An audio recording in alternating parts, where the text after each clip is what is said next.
వీడులో నవాన చినుకు పిచ్చి మొలక వేసింది, పాడలేని గొంతులోన పాట ఏదో పలికింది.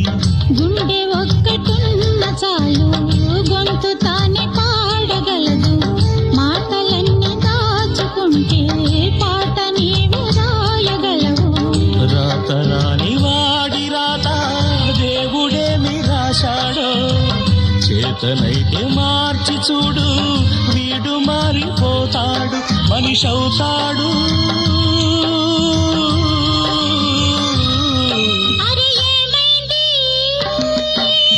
మనసు పురకలకి ఎక్కడి కొలగిరింది, అది ఏమైంది తన మనిషిని వెతుకుతూ ఇక్కడ చివాలింది. కలగాని